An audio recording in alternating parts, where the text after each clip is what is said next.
প্রিয় দর্শক, আসসালামু আলাইকুম। প্রদমে চলছে দেশজুড়ে উত্তেজনা। প্রতিপক্ষকে 1 ইঞ্চিও ছাড় না দেওয়ার হুঁশিয়ারি দিচ্ছে পরাশক্তিরা। এই মুহূর্তে হাতে পাওয়া ভয়ঙ্কর কিছু সংবাদ নিয়ে হাজির হয়েছি আপনাদের সামনে। ভিডিওর শুরুতে থাকছে আজকের গুরুত্বপূর্ণ সর্বশেষ সংবাদ শিরোনাম।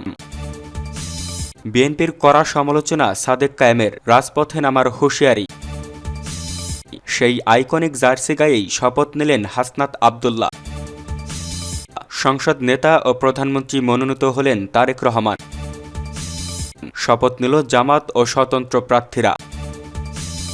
সর্বশেষ জানিয়ে দেব, শপথ নিলেন এনসিপির 6 জন এমপি। এতক্ষণ শুনছিলেন সংবাদ শিরোনাম, এবার বিস্তারিত। তবে তার আগে আমাদের চ্যানেলটি সাবস্ক্রাইব করুন এবং লাইক, কমেন্ট, শেয়ার করে পরবর্তী আপডেট পেতে আমাদের সাথেই থাকুন। বিএনপির কড়া সমালোচনা সাদেক কায়েমের, রাজপথে নামার হুঁশিয়ারি। সংবিধান সংস্কার পরিষদের সদস্য হিসেবে শপথ না নেওয়ার বিষয়ে বিএনপির সিদ্ধান্তের কড়া সমালোচনা করেছেন ডাকসু বিপি ও শিবির নেতা আবু সাদেক কায়েম। মঙ্গলবার 17 ফেব্রুয়ারি নিজের ভেরিফাইড ফেসবুক পেজে দেওয়া এক পোস্টে তিনি একথা জানান। সাদেক কায়েম লিখেছেন, জনরায়কে উপেক্ষা করে বিএনপির এই অবস্থান দলটির সংস্কার বিরোধী মনোভাবকে স্পষ্ট করেছে। তিনি আরও লেখেন, এমন সিদ্ধান্ত দেশে বিদ্যমান কাঠামো অটুট রাখার ইঙ্গিত বহন করে। বিএনপি সিদ্ধান্ত থেকে সরে না এলে জুলাই প্রজন্ম রাজপথে নেমে কর্মসূচি দিতে পারে। আবু সায়েদ কায়েম সতর্ক করে বলেন, এমন সিদ্ধান্ত থেকে বিএনপি সরে না এলে জুলাই প্রজন্ম রাজপথে নেমে জুলাইয়ের আকাঙ্ক্ষার বাস্তবায়ন করবে ইনশাআল্লাহ। এ বিষয়ে বাংলাদেশ জাতীয়তাবাদী দল বিএনপির পক্ষ থেকে তাৎক্ষণিক কোনো প্রতিক্রিয়া পাওয়া যায়নি।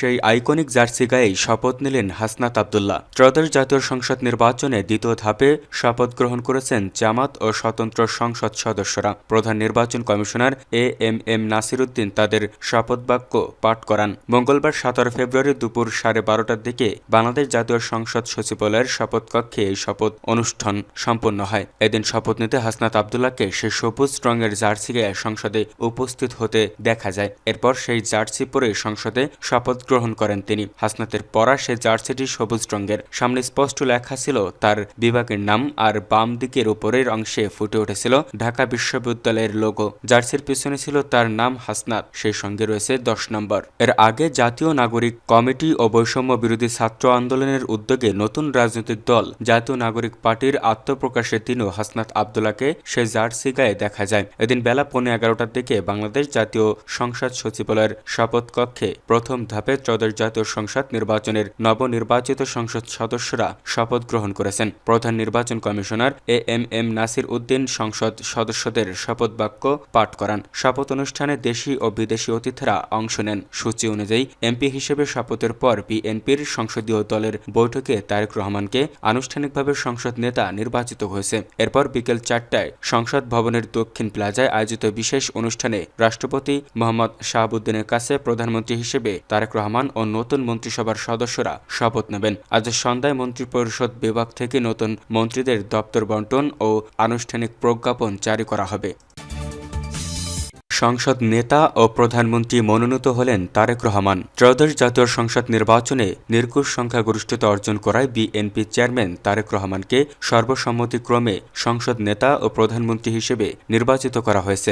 জাতীয় সংসদে বিএনপির নবনির্বাচিত সদস্যদের শপথ শেষে তারেক রহমানের সভাপতিত্বে সংসদীয় দলের সভা অনুষ্ঠিত হয়। সেখানেই সর্বসম্মতিক্রমে তারেক রহমানকে সংসদ নেতা ও প্রধানমন্ত্রী হিসেবে নির্বাচিত করা হয়। এর আগে মঙ্গলবার 17 ফেব্রুয়ারি বেলা 11:15টার দিকে বাংলাদেশ জাতীয় সংসদ সচিবালয়ের শপথ কক্ষে ত্রয়োদশ জাতীয় সংসদ নির্বাচনের নবনির্বাচিত সংসদ সদস্যরা শপথ গ্রহণ করেন। প্রধান নির্বাচন কমিশনার এএমএম নাসির উদ্দিন সংসদ সদস্যদের শপথ বাক্য পাঠ করান। শপথ অনুষ্ঠানে দেশি ও বিদেশি অতিথিরা অংশ নেন। অনুষ্ঠানের শুরুতে নতুন আইন প্রণেতাদের সামনে কথা বলেন বিএনপির স্থায়ী কমিটির সদস্য সালাউদ্দিন আহমেদ। তিনি সংবিধান সংস্কার পরিষদের বিষয়ে দলীয় সিদ্ধান্ত জানান। শপথ নেওয়ার পর সংসদ সদস্যরা শপথপত্রে সই করেন। সূচি অনুযায়ী বিকেল 4টায় সংসদ ভবনের দক্ষিণ প্লাজায় আয়োজিত বিশেষ অনুষ্ঠানে রাষ্ট্রপতি মোহাম্মদ শাহাবুদ্দিনের কাছে প্রধানমন্ত্রী হিসেবে তারেক রহমান ও নতুন মন্ত্রিসভার সদস্যরা শপথ নেবেন। আজ সন্ধ্যায় মন্ত্রিপরিষদ বিভাগ থেকে নতুন মন্ত্রীদের দপ্তর বন্টন ও আনুষ্ঠানিক প্রজ্ঞাপন জারি করা হবে।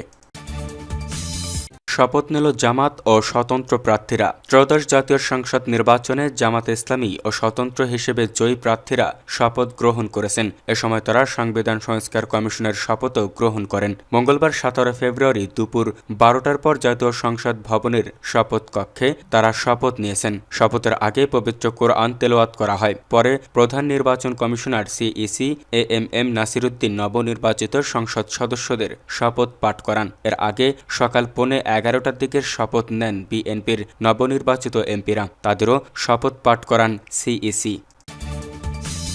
শপথ নিলেন এনসিপির 6 এমপি। ত্রয়োদশ জাতীয় সংসদ নির্বাচনে জাতীয় নাগরিক পার্টি এনসিপি থেকে জয়ী 6 জন সংসদ সদস্য শপথ গ্রহণ করেছেন। এ সময় তারা সংবিধান সংস্কার কমিশনের শপথও গ্রহণ করেন। মঙ্গলবার 17 ফেব্রুয়ারি দুপুর 1:22 পর জাতীয় সংসদ ভবনের শপথ কক্ষে তারা শপথ নিয়েছেন। প্রধান নির্বাচন কমিশনার সিইসি এএমএম নাসিরউদ্দিন নব নির্বাচিত সংসদ সদস্যদের শপথ পাঠ করান। সংসদ সচিবালয়ের সচিব কানিজ মওলা শপথ অনুষ্ঠান পরিচালনা করেন। এর আগে শপথ গ্রহণ করেন বিএনপি, জামাত ও স্বতন্ত্র প্রার্থীরা। তবে সংবিধান সংস্কার কমিশনের শপথে অংশ নেয়নি বিএনপি।